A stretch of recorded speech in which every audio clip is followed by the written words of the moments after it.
అందరికీ నమస్కారం. అమ్మ మాట అమ్మాయి బాట ఛానల్కి స్వాగతం. కథ చెప్పుకుందామా? వడ్డీ లేని అప్పు. ధర్మవరంలో ఉండే వడ్డీ వ్యాపారి చండీదాసు ఆ చుట్టుపక్కల గ్రామాల్లో కూడా పేరు మోసినవాడు. అతడు అప్పు తీసుకున్న వాళ్ల నుంచి విపరీతమైన వడ్డీలు వసూలు చేస్తాడని, ఆ కారణం వల్ల చాలామంది చితికిపోయారని చెప్పుకునేవారు. ఒకసారి దేవయ్య అనే అతను చండీదాసు దగ్గరకు పోయి తన కుమార్తెకు పెళ్లి చేసుకోబోతున్నానని చెప్పి 1000 రూపాయలు అప్పు అడిగాడు.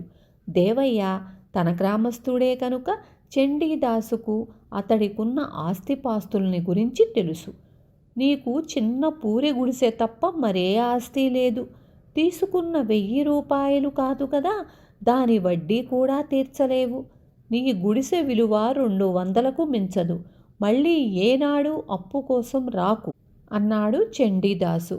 అప్పు ఇవ్వకపోగా తన పేదరికాన్ని గురించి ఈసడిస్తూ మాట్లాడినందుకు దేవయ్య చండీదాసును మనసులోనే తిట్టుకుంటూ ఇంటికి బయలుదేరాడు. దారిలో అతడికి గ్రామాధికారి ఎదురయ్యాడు. దేవయ్య అతడికి జరిగిన సంగతి చెప్పాడు. గ్రామాధికారి సౌమ్యుడు. గ్రామంలో ఉన్న 10 మంది ఉన్నంతలో సుఖంగా బ్రతకాలని కోరుకునేవాడు. ఆయన బాగా ఆలోచించి దేవయ్యకు ఒక ఉపాయం చెప్పి, నా ఉపాయం పారితే నలుగురికి మేలు తప్ప కీడంటూ ఎవరికీ జరగదు. చండీదాసుకు కూడా ఒక మంచి పాఠం నేర్పినట్లవుతుంది అన్నాడు. వారం తరువాత దేవయ్య తన దగ్గరకు మరోసారి రాగానే చండీదాసు అయిష్టంగా ముఖం పెట్టి ఏదో చెప్పబోయే అంతలో దేవయ్య అందుకొని, ఇది నా కూతురు పెళ్ళి, 1000 రూపాయల అప్పు సంగతి కాదు. రాజుగారి కొలువులో మంచి ఉద్యోగంలో ఉన్న తన స్నేహితుడికి 2000 లంచం ఇస్తే నా కొడుకు నెలకు 600 రూపాయల జీతం మీద ఉద్యోగం ఇప్పిస్తానని గ్రామాధికారి చెప్పాడు. ఎంత వడ్డీ అయినా పర్వాలేదు, 2000 సర్దుబాటు చెయ్యండి అన్నాడు.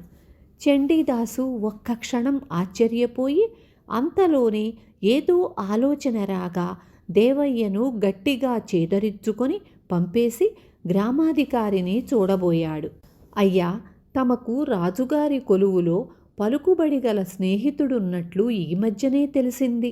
నేను చేసే వడ్డీ వ్యాపారంలో అనేక లావాదేవీలు వస్తుంటాయి. రాజుగారి కొలువులో నా వాడంటూ ఒకడుండటం అవసరం. 2000 లంచం అనండి, పారితోషికం అనండి, ఇచ్చుకుంటాను. మా వాడికి అక్కడ ఉద్యోగం అయ్యేలా చూడగలరా అంటూ చండీదాసు 2000 రూపాయల మూట గ్రామాధికారి ముందు పెట్టాడు. గ్రామాధికారి హుందాగా తలాడించి, అలాగే ప్రయత్నిస్తాను, కానీ పని జరిగేది లేనిది తెలిసేందుకు 6 నెలలో సంవత్సరమో పట్టవచ్చు. అందుకు ఇష్టమేనా అన్నాడు. అంతా తమదయ, సెలవు అని చండీదాసు వెళ్ళిపోయాడు.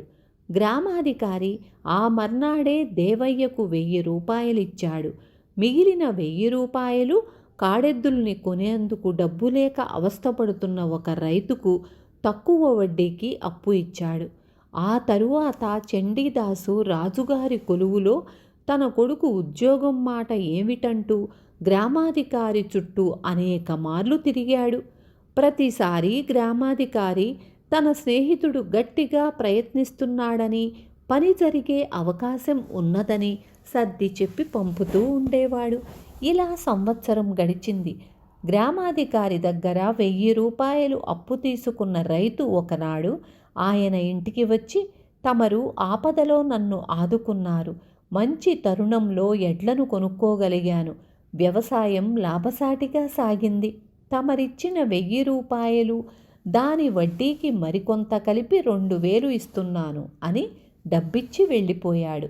ఆ మర్నాడే గ్రామాధికారి చండీదాసును పిలిపించి తన స్నేహితుడి వల్ల పని కాలేదని, అందువల్ల ఇచ్చిన డబ్బు 2000 తిరిగి పుచ్చుకోమని చెప్పి డబ్బు ఇచ్చేశాడు. ఇంత జరిగాక చండీదాసుకు గ్రామాధికారి మీద అనుమానం కలిగింది. అతడికి దారిలో దేవయ్య ఎదురయ్యాడు. చండీదాసు దేవయ్యకు గ్రామాధికారి చేసిన పని గురించి చెప్పి, ఇంతకాలంగా ఏదో పెద్ద మనిషి అనుకుంటున్నాను, సంవత్సర కాలం నా 2000 రూపాయలు వడ్డీకి తిప్పి లాభం సంపాదించి ఉంటాడు అన్నాడు. దేవయ్య చిన్నగా నవ్వి తన దారిన తాను వెళ్ళిపోయాడు. విన్నారు కదా. రేపు మళ్ళీ ఇంకొక మంచి కథతో మీ ముందుకు వస్తాను.